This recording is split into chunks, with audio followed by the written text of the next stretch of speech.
the Future of Field Service podcast. I'm your host, Sarah Nicastro.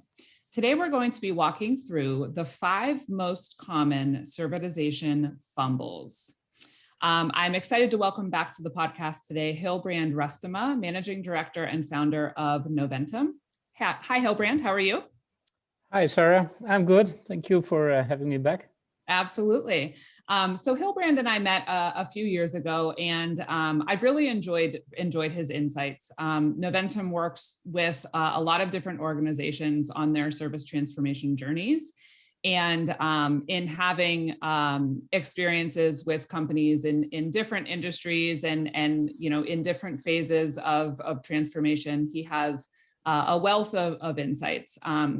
Hilbrand and I recently paired up to create the Service Centricity Playbook, 7 phases of morphing from product provider to trusted advisor. That special report is available now both on futureoffieldservice.com as well as noventum.eu. And of course, we would love for you to check it out. We are not going to be redundant in this episode with the content that's in that report, but instead we're going to talk about the 5 most common fumbles, playing off of the playbook title, but the areas in which that this servitization journey is most likely to go awry. So with that said, let's go ahead and dig in to the first one. So the first area, Hilbrand, that is an area of potential challenge and concern is looking at services from the inside out. So let's talk a little bit about what that means and how that can be problematic. Yeah, so it is a very common one where companies look at what they can do or what they are used to do, what their own capabilities is, and then they start to imagine all kinds of services that they can provide. Maybe, of course, looking at other companies, but an essential element that is often forgotten in that process is to listen carefully to your customers and to have a good hard look at your capabilities, your abilities to deliver any type of service, if that is a real good fit with what your customers really need. Mm-hmm. And when I emphasize these last 2 words, what they really need, the challenge here is very often if you ask your customers, what do you want? 9 out of 10 customer will not have a very good idea. They may not be able to articulate what they need or even what they want. And that is because it's a process whereby you have to investigate what are your customers' challenges, not just the technical challenges of using your equipment, but more like the business challenges. Mm-hmm. And then to try and figure out how can you, with your products, obviously, with your equipment, your technology, but also with your knowledge and maybe your network of partners, how can you answer, create a better answer to the challenges that your customers have. Mm-hmm. And that involves usually a lot of knowledge, not just technical knowledge, understanding of the processes, of the business model of your customers, of the industry, and that's how you then create services. Mm-hmm. And while you are identifying possible new services and when you are developing those, it's highly recommended that you do that as a co-creation process with your customers. Mm-hmm. And the emphasis is on customers, not just a customer, because there's no such thing as the customer. Mm-hmm. I think you would have to start with developing a reasonable segmentation along these different service needs. So you say, hey, these are whatever, a do-it-yourself customer, and this is a customer that has, is a strategic thinker and buyer or a value buyer, whatever you want to call them. And go along those categories or segments of customers and then try to work through their needs together with them. Mm-hmm. Now we do that a lot with, workshopping, in-depth interviews, showing them maybe prototypes of, let's say, the business model, and then eventually go through a pilot process whereby, you really sort of keep on trying, keep on getting it right until your customer or customers tell you you got it right. Mm-hmm. And then the last step in there is making sure that you have created a scalable service. Mm-hmm. It's not just uniquely fitting for one customer, but it's for a whole group of customers that you can scale it, preferably on a global basis. Right. Okay. That makes sense. And I think, the key to servitization is delivering outcomes that your customers find imperative to their business. And it's just not possible to do that if you don't lead with what those outcomes are that they need from you. Outside in versus inside out is the first important point. The second point, or the second fumble, is overlooking the need to master the basics. So, looking at really getting ahead of yourself in terms of your transformation before you have put tools in place to kind of build a strong foundation. So talk about this. Yeah, so what we see a lot now is that company sort of got the digitalization bug and started experimenting with the most fantastic digital services, and sometimes ignoring a bit those basics. And what we mean by that is, delivering very smoothly your basic services, like getting let's say, getting a field engineer locally on time when it was agreed upon, with the right skills and the right parts in his hands, is something that looks easy to do because many companies do it. But unfortunately, there's also still a lot of companies that think, okay, well, that's more or less fine with us, so we can move on. The problem is that your customers have a certain reason to do business with you. And very often it's not the product you sell, or it's the service even that you offer, that's usually very similar to what your competitors do. But it is a certain intangible value that you have in your brand. Yeah?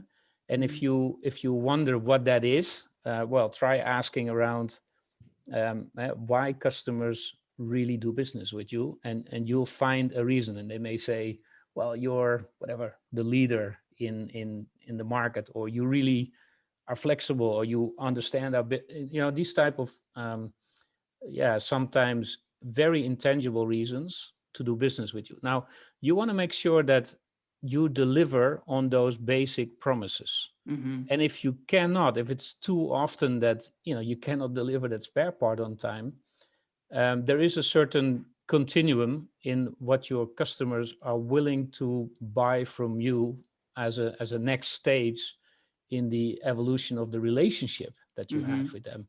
And if you don't do these basic things right, so if the expectations of the brand of your company are not being fulfilled, you can absolutely forget that they're going to buy more sophisticated services, whereby a higher level of trust is needed from that customer, because they're going to be a lot more depending on you for these more sophisticated services. So,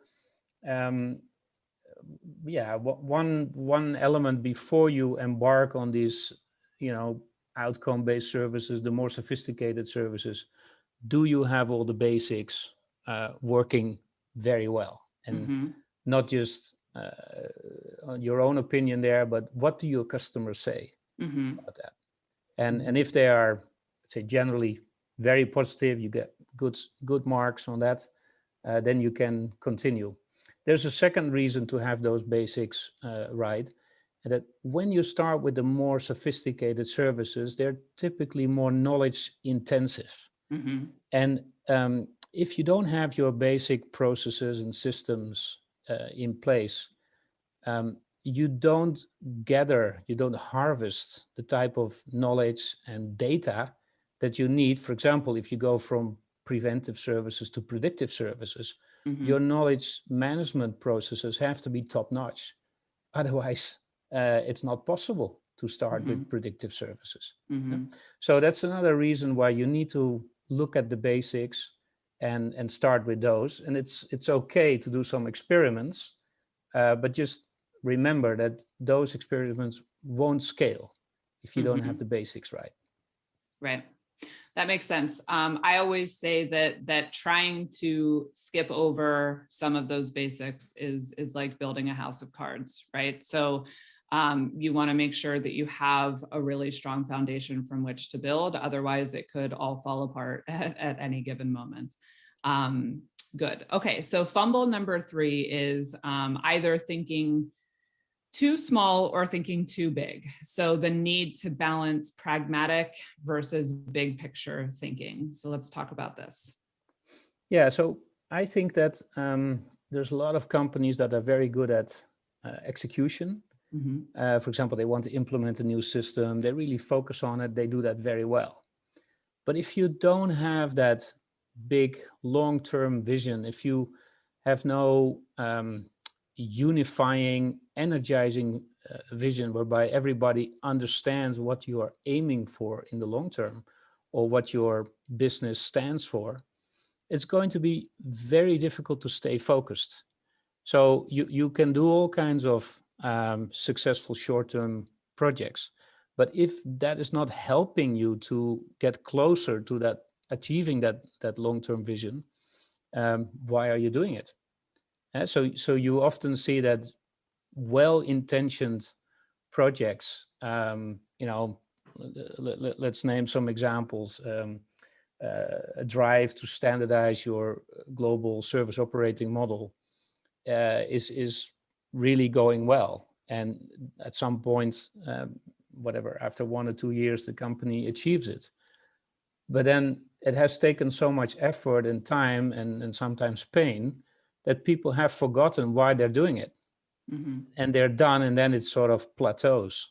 Well, this was only a prerequisite to implement a bigger vision. Now, and very often, and it's unfortunate, there are companies that have this sort of quarterly based focus. They just live from one quarter to the next. And maybe sometimes, managers are not in a role long enough to to achieve anything like a long-term vision. So I think that is a balance that you have to find. What I would say is that pragmatism and achieving short-term goals is obviously driving success, but without that bigger picture, and not just a picture for the service business, but for the entire business, and understanding what is the role that your service organization plays in the bigger strategic vision of the company. Without that, it's very difficult to be successful. Yeah. So execution is obviously important. I mean, that goes back to kind of our second point, which was building that strong foundation, right? I mean, you have to be able to execute. You have to be able to, be on time and have good first time fix rates and all of those key things. So execution is important, but innovation is equally important. And I think what you just said about the fact that this vision for service and this strategy for, where are you taking the company over the next 2, 3, 5 years, it has to be company-wide, not just within the service function. I mean, that's one of the biggest challenges I see within organizations that are, trying to sort out their outcomes-based service or servitization journey, is they're trying to do so within a silo of the service function, not at the company level. And unfortunately, there's just no real way to maybe you can make some incremental changes and improvements, but to really sees the opportunity that's here, it has to be done, at the company-wide level. So you need people that can do, in some ways, service leaders, have it tough right now because, typically people as human beings are geared toward either being more pragmatic or being more innovative and big picture thinking, right? And to a certain extent, service leaders need to be able to force themselves to do a bit of whichever doesn't come as natural to them. But from a company perspective, you also need to make sure that you're looking at putting skill sets in place that can accomplish both of these functions in a way that can drive the business forward, to meet that strategy and those growth goals. Yeah, I would add to that, Sarah, is that one of the interesting challenges that service leaders always have is when they have that vision clear for themselves on where they want to be in a couple of years' time. Let's say they want to go to these outcome-based services and maybe whatever, offer their equipment as a service or managed services or whatever they want to do. It is so challenging to get all the other functions of the organization along with your own vision. So therefore, there is a role here for the C-suite. And normally, I would say they are really driving it. And to get, as a service leader, to get where you want to be, you need to interact with all these other functions. You need them all. Yeah, like let's talk about sales. Like if you have a very strong sales force that is good in selling products or projects, they need to be really aligned with that portfolio of services that you are trying to sell along. And at some point in time, it may join together where you're really selling solutions. Let's look at marketing. Doing product marketing is a different discipline altogether than if you would want to do something that I would call service marketing. Look at the finance function. The finance function, particularly if you're going to do as a service propositions, they need a lot of new skills in terms of asset finance management, financial risk management, which are not, they don't come natural to any manufacturing organization. Let's look at the supply chain organization that may be very good at the traditional forward manufacturing supply chain business. But when it comes to parts management, it's almost the opposite dynamic. Yeah? So you're not trying to manage large quantities of the same products in a few directions. No, parts management is trying to move to many different delivery points, very small quantities. And your objective is not to lower inventories, but to have the right service level. Whereas traditional manufacturing or supply chain organizations look more at the inbound manufacturing part. So it's all these different disciplines that have to develop an understanding of what your new service business model means to them. And there is a very big educational component in that. And it's simply, if you want to have people doing different things, it takes time. Yeah. And that vision, that common vision that unites everybody is only the starting point. Yep. Okay, good. So moving on to fumble number 4 is the inability to combine ambition and agility. Right. I sometimes find the term agility very confusing. We see it obviously a lot in the IT organizations. So meaning the agile development of new IT applications, which is a good thing. It is definitely very successful as a discipline. But if you want to try to work in an agile way in other disciplines, it often gets misinterpreted. And that is that making small incremental changes is something different as developing an agile application. I think agile is a bit of a fashionable term right now. If you do not have a clear understanding if your project, if you're running that with agile methodologies, if your project is really contributing to achieving that strategic goal, which is part of that vision, then you probably are just using an advanced project management technique called agile.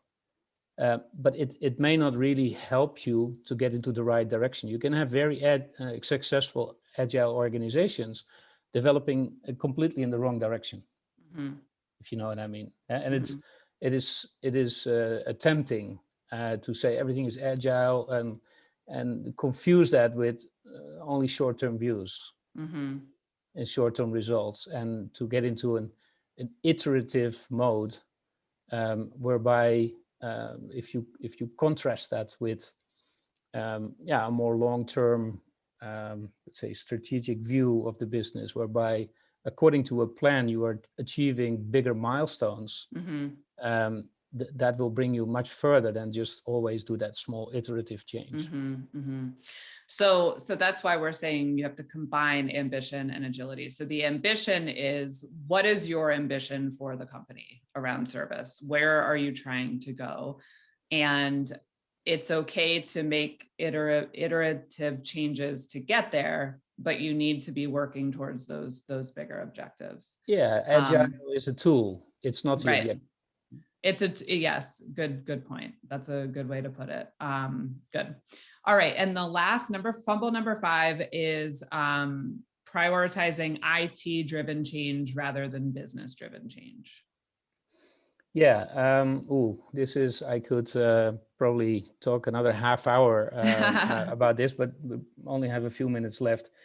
Yeah, I would say IT-driven change is one whereby there's a lot of focus on implementing a certain tool, a certain application, and usually under the name of we have to keep it standard, we have to stick to the IT strategy, this is what you have to live with.